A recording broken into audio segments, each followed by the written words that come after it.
पिता, पुत्र और पवित्र आत्मा के नाम पर आमीन। यीशु मसीह में प्यारे भाई और बहनों, मैथ्यू के सुसमाचार 10वें अध्याय के 38 से लेकर 42 तक के वाक्य और संत पौलुस के रोमियो के नाम पत्र के 8वें अध्याय 1 से लेकर 11 तक के वचनों पर हम आज मनन करेंगे। आज के सुसमाचार में प्रभु हमें ये समझा रहे हैं कि उनका शिष्य बनना उतनी आसान बात नहीं है। इसके लिए हमें भारी कीमत चुकानी पड़ेगी। 37वें वाक्य में बड़े ही स्पष्ट तौर पे प्रभु कहते हैं, जो अपने पिता या माता को या अपने पुत्र या पुत्री को मुझसे अधिक प्यार करता है, वह उनके योग्य नहीं है। इसका अर्थ यह है कि हमारा रिश्ता सबसे पहले हमारे ईश्वर से है, क्योंकि हमारे माता और पिता से भी पहले प्रभु ने हमें जाना था। यिर्मयाह के ग्रंथ पहले अध्याय के 5वें वाक्य में हम पढ़ते हैं कि जब मैं मां की कोख में था, उसके पहले प्रभु ने मुझे जाना है। हमें पिता ईश्वर की संतान बनाने के लिए ही पुत्र प्रभु ने क्रूस पर मृत्यु स्वीकार किया था और पुनरुत्थान के द्वारा हमें एक नया जीवन प्रदान किया और पवित्र आत्मा को भेजकर हमें पिता ईश्वर की संतान बनाया। इसलिए हमारा पहला रिश्ता सिर्फ और सिर्फ ईश्वर से होना चाहिए। इसके बीच में कोई नहीं आ सकता और किसी को अपने दिल में हम जगह नहीं दे सकते ईश्वर के अलावा। अब्राहम ने भी जब तक इसहाक को, अपने पुत्र को बलि चढ़ाने के लिए अपना मन नहीं बनाया था, तब तक वे ईश्वर के योग्य नहीं बन पाए थे। और जब वह अपने पुत्र इसहाक को भी बलि चढ़ाने को तैयार हुआ, तब प्रभु ने उसे अपने योग्य माना और उन्हें विश्वासियों का पिता बनाकर उसका आदर किया। और मैथ्यू के सुसमाचार 10वें अध्याय के 38वें वाक्य में यीशु कहते हैं, जो अपना क्रूस उठाकर मेरा अनुसरण नहीं करता, वह मेरे योग्य नहीं है। यीशु मसीह की तरह ही क्रूस के रास्ते से एक विश्वासी को गुजरना पड़ेगा। उनका शिष्य बनना उतनी आसान बात नहीं है। हमें अपना क्रूस उठाकर अपने प्रभु यीशु मसीह के पीछे पीछे जाना है। बहुत से लोग इस बात को गलत तरीके से समझते हैं और कहते हैं कि मेरा पति या मेरी पत्नी या मेरी सास या मेरी बहू या ये व्यक्ति वो व्यक्ति, ये काम, ये बीमारी, ये है मेरे जीवन का क्रूस। अब मुझे तो ये मरते दम तक सहना ही पड़ेगा। प्रिय भाई और बहनों, हमें कभी भी ऐसा नहीं कहना चाहिए। प्रभु के कथन का अर्थ ये नहीं है, बल्कि प्रभु हमसे ये कहना चाहते हैं कि हमें अपने प्रभु पर इतना विश्वास करना है कि उनके लिए, उनका शिष्य बनने के लिए, उनके नाम के प्रति सच्चाई के लिए, अपनी पवित्रता को कायम रखने के लिए, पाप में और प्रलोभन में ना गिरने के लिए, यदि अपनी जान भी कुर्बान करने की नौबत आए तो हमें पीछे नहीं हटना चाहिए। प्रभु का शिष्य बनना उतनी आसान बात नहीं है। हम सबके जीवन में सबसे कीमती क्या है? हमारा अपना जीवन। जीवन से बढ़कर कुछ नहीं है। हम कहा करते हैं ना, जान है तो जहान है।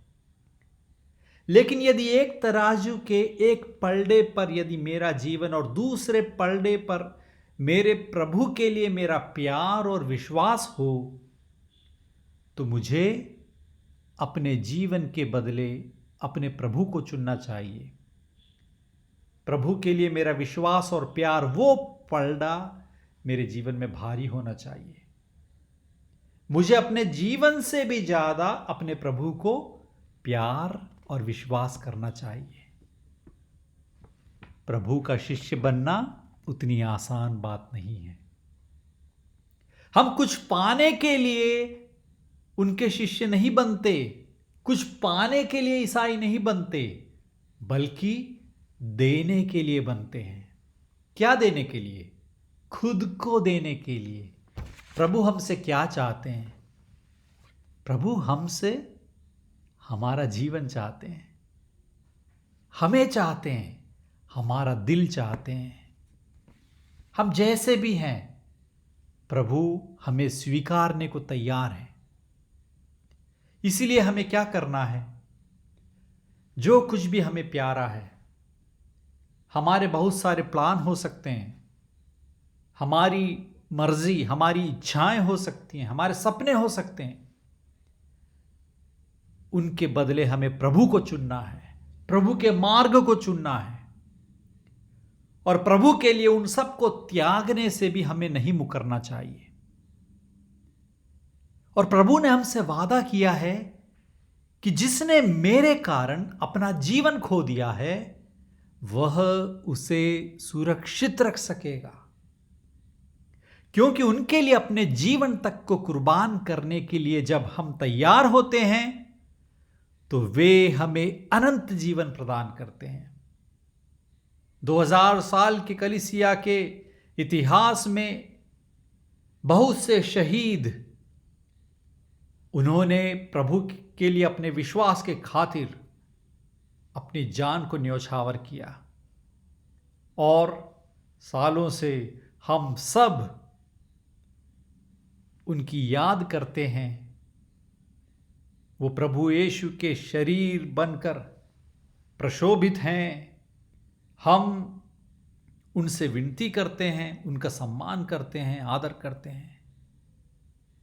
और अनंत जीवन प्रभु हमें मरने के बाद ही नहीं देते, जीते जी ही देते हैं। ऐसा नहीं कि अनंत जीवन प्राप्त करने के लिए हमें अपनी मृत्यु का इंतजार करना पड़ेगा। अनंत जीवन तो इसी दुनिया में आरंभ होता है। जब हम प्रभु के मार्ग पर चलते हैं तो हमारे लिए अनंत जीवन की शुरुआत इसी भूमि पर होती है। और तभी हमें सही मायने में आजादी मिलती है, आनंद मिलती है, आनंद मिलता है। बहुत से लोग सोचते होंगे, क्या यह संभव है? बोलना तो बहुत आसान है।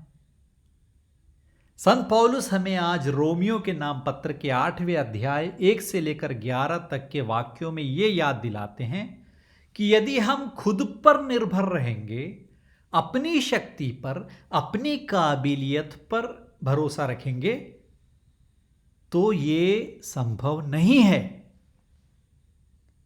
हम अपने बल पर प्रभु के शिष्य नहीं बन सकते। अपने बल पर प्रभु के लिए सब कुछ न्योछावर नहीं कर सकते। हमें पवित्र आत्मा से मदद मांगनी चाहिए। इसलिए प्रभु ने स्वयं कहा है हमसे, बिना पवित्र आत्मा के तुम ना तो मुझे समझ पाओगे और ना मेरे शिष्य बन पाओगे, कुछ भी नहीं कर पाओगे। बिना पवित्र आत्मा के तुम कुछ भी नहीं कर पाओगे। इसलिए प्रभु ने खुद वादा किया कि मैं पवित्र आत्मा को भेजूंगा जो तुम्हारा नित्य सहायक है। उनके बिना ना हम यीशु के शिष्य बन सकते हैं, ना पिता ईश्वर के आज्ञाकारी पुत्र बन सकते हैं।